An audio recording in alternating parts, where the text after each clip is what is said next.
는 부활절 성찬 예배를 진행하였습니다. 미리 예배 순서는 나눠드렸지만 리허설 한 번 없이 진행하다 보니 부족했던 점들이 있었습니다. 교우 여러분들의 양해를 구합니다. 그렇지만 지난주 드린 예배 형식은 초대교회로부터 쭉 내려오면서 정리된 것입니다. 현재 저희가 드리는 예배 형식과는 조금 다르죠. 그런데 다른 것이지 틀린 것은 아닙니다. 또 혹시 가톨릭을 흉내낸 게 아닌가 생각하실 수도 있을 것입니다. 그런데 그렇지는 않습니다. 출처는 성경과 3세기경까지 초대교회의 예전 자료들입니다.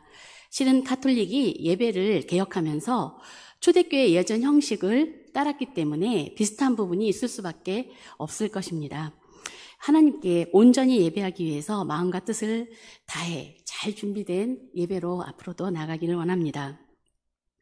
우리가 예배 드릴 때는 우리의 시선을 하나님께로 향합니다. 예배의 대상은 하나님이시죠. 그래서 오늘도 우리의 예배를 받으신 하나님께 집중하고 또 그분의 음성에 귀 기울여 주시기를 바랍니다. 오늘은 특별히 부활하신 주님과 제자들의 만남을 통해서 부활신앙의 중요성을 살펴보고 은혜를 나누고자 합니다.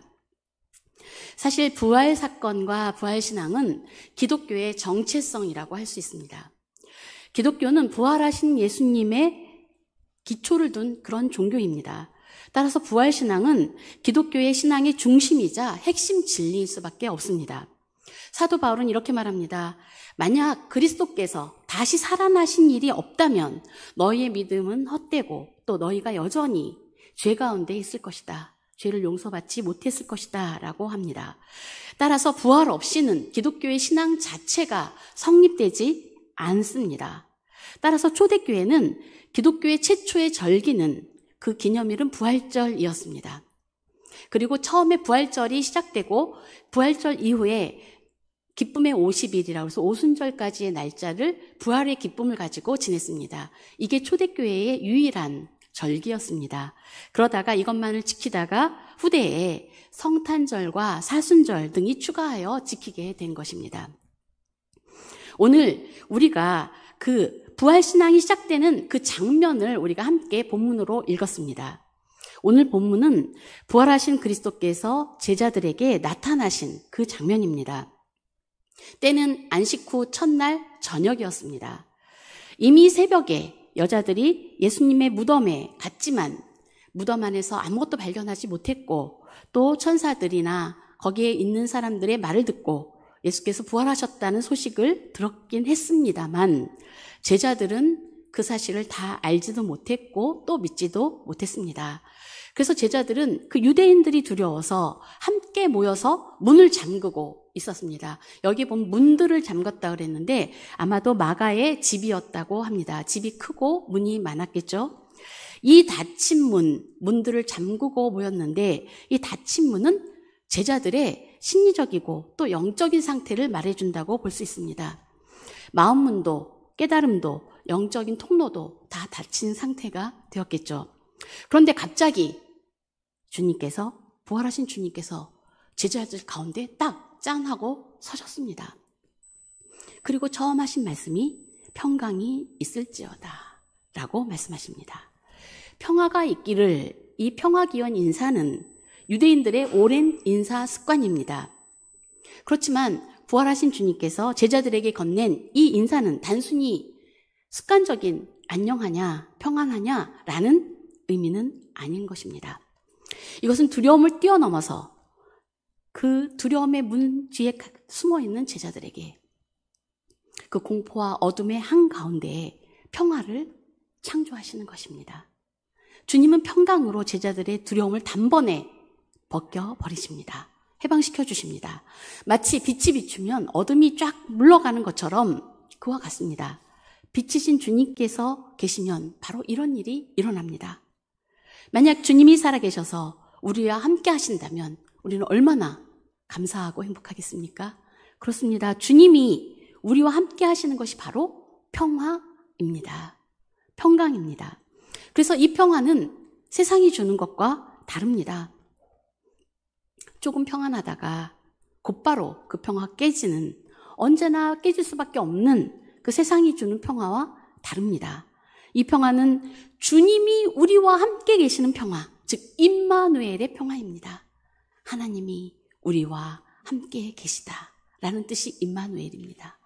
주님께서 우리와 함께 부활의 주님이 현현에서 계시는 것, 이 하나님의 임재로 인한 평화를 누리는 것입니다.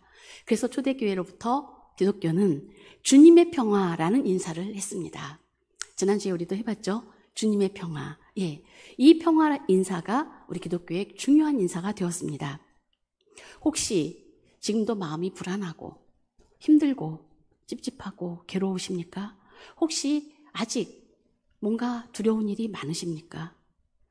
어둠 속에서 절망적인 마음으로 계신다면, 또 너무 힘겨운 일들이 많아서 큰 짐 때문에 평강이 깨졌다면, 여러분, 주님의 평화를 여러분에게 주님이 주시기를 원하십니다.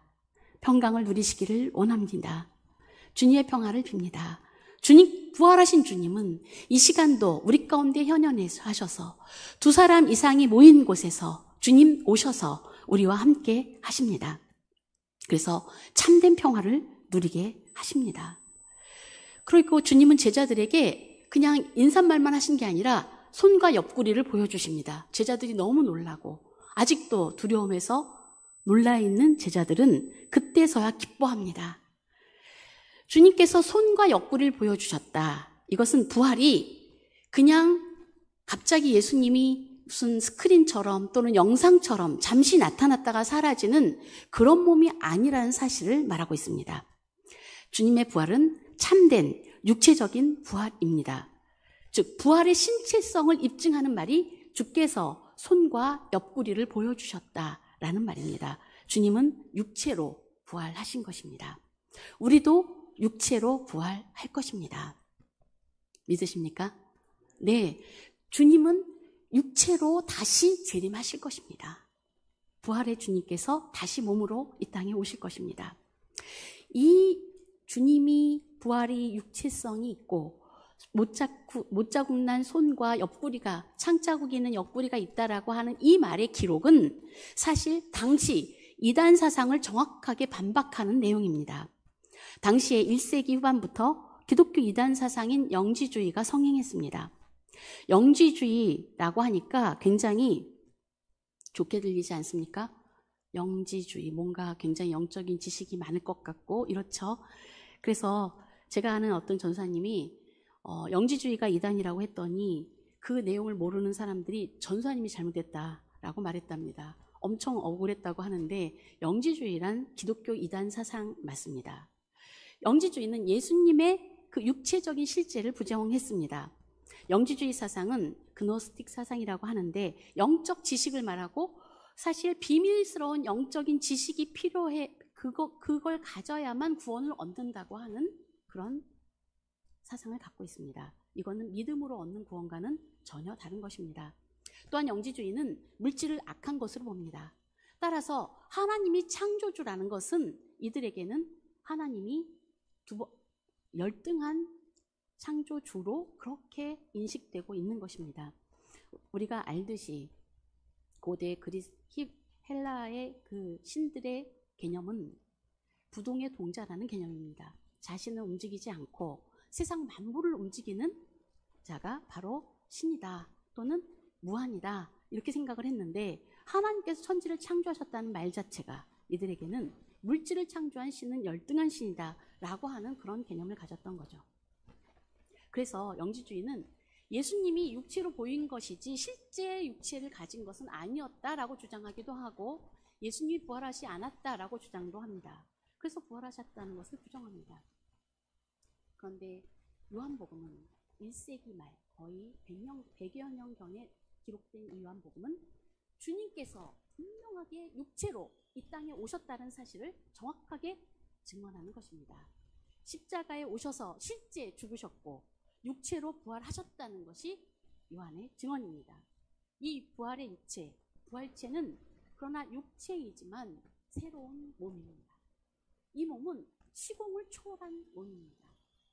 시간과 공간의 한계를 초월한 몸. 그래서 문이 잠긴 방에 제자들 가운데 갑자기 나타나실 수 있었던 것입니다. 이런 부활체가 물리적 한계를 초월한 새로운 존재라는 것을 알려줍니다. 즉 예수님의 부활체는 이 땅의 한계에 매이지 않는 몸이 되신 것입니다. 이것을 바울은 영적인 몸이라고 고린도전서 15장 44절에 말합니다. 영의 몸 이렇게 부릅니다. 그래서 육의 몸과 영의 몸을 대비해서 말하기도 합니다. 우리는 이제 육의 몸을 벗고 영의 몸을 입을 것이라고 말합니다. 따라서 부활은 새로운 창조입니다. 그런데 이 부활체의 상처가 사라진 게 아니고 완전히 회복돼서 깨끗하게 주님의 손이 완전히 예전처럼 못 박히기 전처럼 깨끗하게 회복되지 않고 못자국이 남아있다고 했습니다. 또 옆구리에 창자국이 남아있다고 했습니다. 이것은 무엇을 말하는 것일까요? 이 부활체가 분명히 영의 몸인데 하나님께서 새로 창조해 주신 몸인데 상처 자국이 남은 그 부활체라는 뜻은 창조 세계가 구체적으로 회복된다는 것을 말합니다. 상처의 경험을 가진 육체의 부활이란 새로운 몸으로 새롭게 지음받아도 우리 개개인의 인격적 경험을 가진 그런 부활이라는 뜻입니다. 그러니까 우리 각 사람이 새롭게 변화되는 것이지 전혀 다른 사람이 된다거나 우리 인류가 완전히 다른 인류로 변해서 우리의 기억이 전혀 없는 그런 새로운 인류가 나타난다 이런 뜻이 아니라는 것이죠. 그래서 바울은 이것을 옷처럼 부활의 몸을 입는 것이라고 표현하고 있는 것입니다. 하나님은 우리 각 사람에게도 새로운 몸, 부활체를 입게 하실 것입니다. 소망이 되시지 않나요? 지금의 한계를 벗어나 우리의 연약한 몸이 아니라 하나님이 예수 그리스도의 부활한 몸처럼 영광스러운 몸으로 우리에게 새롭게 입혀주신다고 합니다. 그때 우리의 모든 상처와 불완전함은 치유되고 회복될 것입니다. 그리고 단지 그 흔적만 남아있게 될 것입니다. 그것은 모든 아쉬움과 우리 인생의 후회와 연약한 몸과 주고받은 상처들에서 모든 것이 다, 모두가 다 회복될 그날을 소망으로 바라볼 수 있게 합니다. 부활의 소망으로 위로받으시기 바랍니다.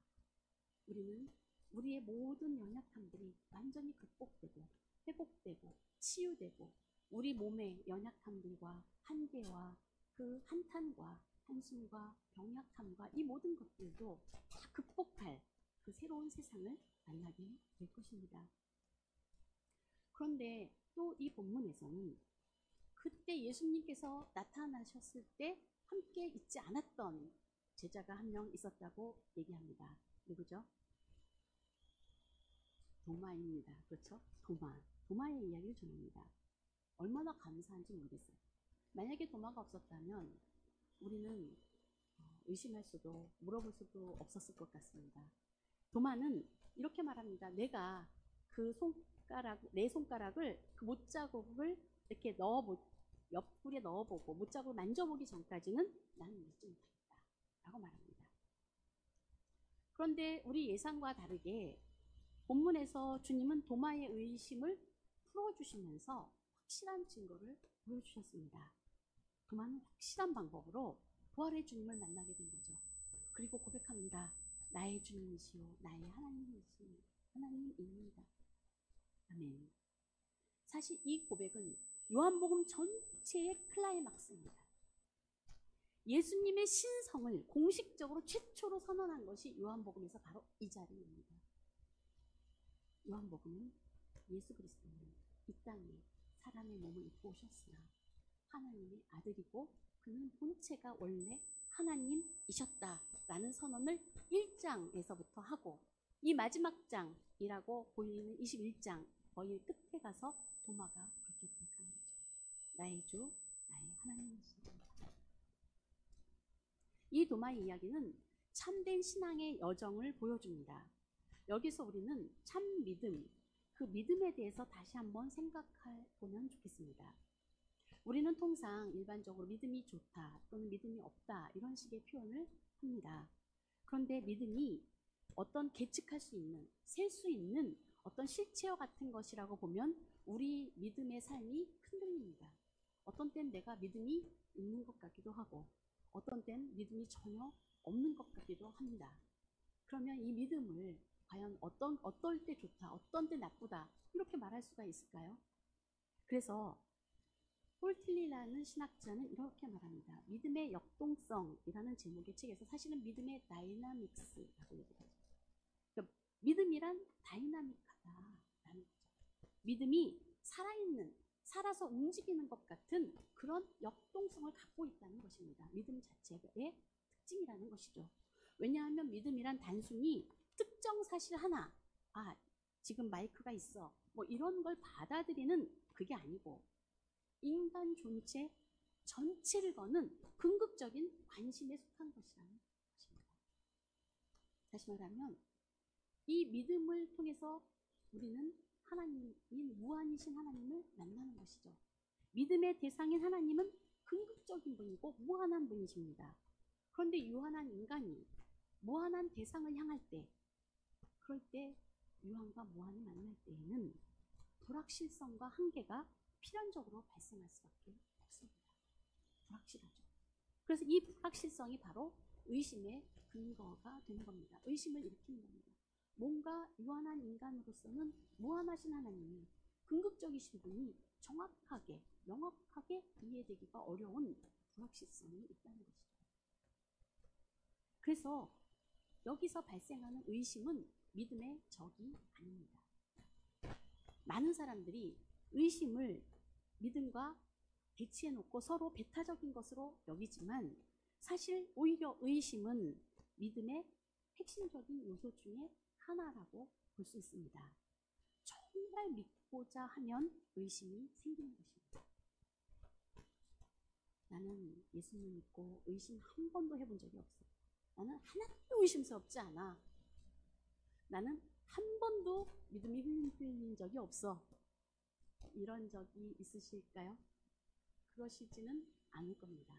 그럴 수가 없었을 겁니다. 어떤 분은 세례를 받은 즉시 내가 받은 세례가 정말 진짜일까? 이렇게 의심하는 분도 계십니다. 그럴 수 있습니다. 따라서 이런 어떤 우리 존재가 무한이신 하나님을 만날 때 생기는 그 불확실성으로 인해서 오는 이런 의심은 단순히 회의적인 어떤 의심이 아니고 존재론적인 의심이라고 볼 수 있는 것입니다. 단순히 어떤 사실이 맞는지 안 맞는지, 이게 진짜일까 아닐까, 이런 식의 회의적인 태도가 아니라 참 존재론적인 차원에서 자신이 궁극적으로 매달리는 그 대상에 대해서 끊임없이 질문하고 또 그 불확실성을 받아들이는 태도를 말하는 것입니다. 따라서 믿음은 의심과 함께 가는 것입니다. 믿음 안에는 의심이라는 부분이 자리하고 있다는 것이죠. 그래서 우리가 어떤 의심이 일어난다거나 의심이 생기는 것 자체가 문제되지 않고 오히려 믿음의 행위에는 항상 의심이 내재한다라고 그 믿음의 역동성을 쓴 학자는 말하고 있습니다. 그걸 강조하는 거죠. 의심은 그래서 믿음을 부정하는 것, 믿지 않겠다는 게 아니고 오히려 내 믿음이, 이 믿음이 정말 그러한가, 과연 진정으로 그러한가를 확인하는 어떤 역할을 해준다는 것입니다. 그래서 중요한 것은 그러면 이 의심이 끊임없이 계속 의심하면서 사는 걸까요? 아니요. 어떤 순간에, 중요한 순간에 의심은 그 불확실성을 받아들이는 믿음의 용기로 해석합니다. 이것은 논리적인 비약이고 믿음으로 뛰어넘는 도약이 필요한 것이죠. 그것이 믿음의 용기입니다. 유한한 인간이 무한한 대상을 향해 나아갈 때 생기는 그 불확실성과 의심을 받아들이는 것이야말로 참된 믿음의 용기입니다. 그래서 어찌되었건 도마는 주님이 주문을 받다는 모든 제자들의 증언을 뒤로하고 그는 끝까지 의심하다가 주님을 만져보는, 직접 그 상처를 만져보는 행운과 영광을 얻었습니다. 만약 자신이 믿는 것에 전혀 의심이 없다면 그것은 오히려 죽은 믿음일 수도 있는 것입니다. 살아있는 믿음, 역동적인 믿음은 끊임없이 질문하고 또 자기의 궁극적인 관심을 새롭게 점검하는 과정에서 살아 움직이는 역동성을 경험하게 되는 것입니다. 그래서 건강한 그런 존재론적인 의심은 그렇게 역동적인 신앙을 유지할 수 있게 해주는 요인이 되는 것입니다. 다만 우리가 조심할 것은 회의주의적이고 절망적인 의심에 빠지는 일입니다. 내가 의심한다는 사실로 인해서 자기 믿음을 스스로 부정하고, 내가 뭐 의심이 생기는 거 보니까 난 믿음이 역시 약한가 봐. 난 멀었어. 난 구원받지 못했나 봐. 하나님이 버리셨나 봐. 이번 생은 망했나 봐. 뭐 이런 식의 결론을 내리는 이런 방식이 오히려 위험한 것입니다. 의심하십니까? 염려하지 마십시오. 여러분은 믿기 때문에 의심하실 수 있습니다. 자신의 믿음 생활에 대해 질문이 생긴다면, 그리고 정말 기독교의 진리가 정말 맞는가라고 정말 깊은 그런 의문이 생긴다면 축하드립니다. 믿음이 없는 것이 아니라 믿음이 있기에, 하나님을 신뢰하기에, 정말 하나님을 더 잘 믿고 싶어서 여러분 안에 질문과 의심이 생길 수 있는 것이죠. 그래서 주님은 그렇지만 도마에게 이렇게 말씀하시죠. 너는 나를 만져보고 믿냐? 보고 믿니? 그렇지만 보지 않고 믿는 자들은 더 복되다 라고 말씀하십니다. 이 말씀은 이제 이후로 제자들 외에 이 기록된 말씀을 읽는 모든 신앙인들을 위한 말씀입니다. 우리는 예수님이 40일간 세상에 계시다가 승천하신 이후로 누구도 주님을 볼 사람은 없었고 본 사람도 없을 것입니다. 그래서 그 이후에 믿는 모든 신앙인들, 그 이후에 주님을 신뢰하고 나의 주 나의 하나님이라고 고백할 모든 믿는 자들을 향한 주님의 메시지입니다. 그 독자들을 향한 초대인 거죠. 보지 않고도 믿는 자들, 듣고 믿는 자들, 증언으로 믿는 자들, 성경을 읽고 믿는 자들을 축복하신 것입니다. 어떤 복입니까? 그런 믿는 자들이 받는 복, 그 복은 바로 새로운 생명을 얻는 복입니다. 새로운 존재가 되는 복입니다. 새 사람으로 새롭게 되는 바로 그 창조의 복을, 우리의 인생을 새롭게 창조해 주시는 그 복을 받습니다.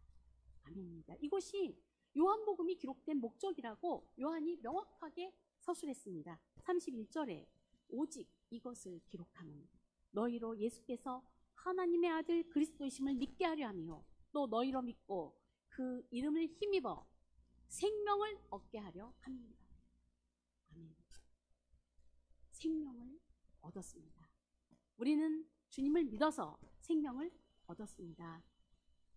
예수 그리스도께서 부활하셨다라고 이 기적을 기록한 것은 바로 이것을 믿고 생명 얻게 하기 위한 것입니다. 예수 그리스도의 이름은 생명을 얻게 되는 능력이기 때문에 그렇습니다. 주님의 이름은 능력입니다. 생명의 능력입니다. 우리로 새로운 생명과 새로운 인생을 살게 하는 능력입니다. 새사람교회 교회 여러분, 그리스도를 주님으로 믿으시죠? 네, 우리는 보지 않고 주님을 믿는 복된 자들입니다. 그리고 주님의 이름을 힘입어 생명 얻은 자들입니다. 오늘도 이 말씀은 계속되는 주님의 생명의 초대입니다. 우리의 생명력이 약해질 때마다, 우리가 주님 안에서 우리의 믿음의 생활의 역동성이 떨어질 때마다 주님의 생명으로 초대받은 이 생명을 누리시기 바랍니다. 믿으시기 바랍니다. 우리의 형편과 어떠함에도 불구하고 이 자리에 오셔서 우리에게 생명을 주시고 새롭게 하시고 날마다 우리와 함께 현존하시는 주님을 신뢰하시길 바랍니다. 여러분은 그 공동체 가운데 지금 있는 것입니다. 주님이 살아계셔서 현존하는 공동체, 그곳에 우리의 생명이 주님과 함께 있습니다. 이 생명은 죽은 이후에 얻는 구원 아니죠. 현재 이 땅에서 우리는 영원한 생명을 말합니다. 우리의 시간적이고 흘러가는 삶 속에 하나님의 초월적인 영원한 은혜가 매 순간 이 가운데 임하고 계십니다. 그래서 주님은 지금도 우리 가운데 새로운 삶을 창조해 주시고 새로운 마음을 부어주시고 우리의 연약한 몸을 새롭게 하시고 지속적으로 우리를 일으키시면서 생명을 풍성케 더 풍성케 하시는 것입니다. 예수님이 말씀하셨듯이 내가 온 것은 양으로 생명을 얻게 할 뿐만 아니라 어떻게 하신다고요? 더 풍성히 얻게 한다. 풍성한 생명, 주님 안에서 누리시는 이 풍성한 생명이 우리 가운데 풍성히 임하기를 축복합니다. 예수님은 제자 공동체에게 숨을 불어넣어서 성령을 주십니다. 이 장면은 창세기 2장 7절에 나오는 하나님께서 사람을 만드시고 뭐 하셨어요? 흙에다 코에다 숨을 불어넣으셔서 생명을 만드신 바로 그 장면과 동일한 장면을 재현하고 계십니다. 하나님이 숨을 불어넣어 인간에게 생명을 넣어주셨듯이 이제 주님은 우리에게 새로운 숨을 불어넣어서 성령으로 새로운 창조 공동체를 만드셨습니다. 탄생시키셨습니다. 이제 제자들은 새롭게 창조된 존재들입니다. 새롭게 창조된 공동체가 되었습니다. 성령으로 숨을 불어넣은 제자 공동체가 되었습니다. 그리고 아버지께서 나를 보내신 것 같이 나도 너희를 보내노라고 말씀하십니다. 이제 새롭게 성령을 받은 제자들은 세상으로 파송받았습니다. 다시 말해서 주님은 주님의 제자들인 이 교회 공동체를 세상을 향해 파송하신 것입니다. 선교적 공동체라고 선언하고 계십니다. 이 선교 공동체는 무슨 일을 할까요? 이 선교 공동체는 죄사함의 권세로 공동체의 화해 사역을 수행하게 될 것입니다. 죄사한다. 예수님께서 말씀하신 너희가 누구의 죄든지 사하면 사해질 것이요 그대로 두면 그대로 있으리라 라고 말씀하실 때 죄사한다는 이 말씀은 원문적으로 이미 이루어진 것, 이루어진 사실을 지상에 선포한다는 의미를 갖고 있습니다. 이미 하나님께서 완전히 이루신 구원 사역으로 인해서 모든 인류의 죄를 사해 주셨습니다. 그러나 바로 이 사실을 우리 교회 공동체는 주님의 부르심을 받고 보냄받은 공동체는 이 사실을 세상에 선포하는 사명을 맡았습니다. 그래서 이제는 교회는 두려움 대신 성령의 능력으로 세상 속으로 파송받은 공동체입니다. 이미 하늘에서 이루어진 화해의 사역을 이미 주님께서 이루어 놓으신 죄사함의 사역을 선포하면서 하나님과 화해시키는 사역을 감당해야 할 것입니다. 새 생명 받은 우리 새사람 교우 여러분, 이제 우리는 주님이 맡기신 이 화해의 사역을 감당하는 공동체 됩시다. 생명으로 초대하는 사역에 순종해서 이 생명을 전파하고 이제는 이 세상을 향해서 생명 공동체로 초대하는 그런 공동체 되시기를 축복합니다. 기도하시겠습니다. 부활하셔서 참된 평화를 주신 주님, 오늘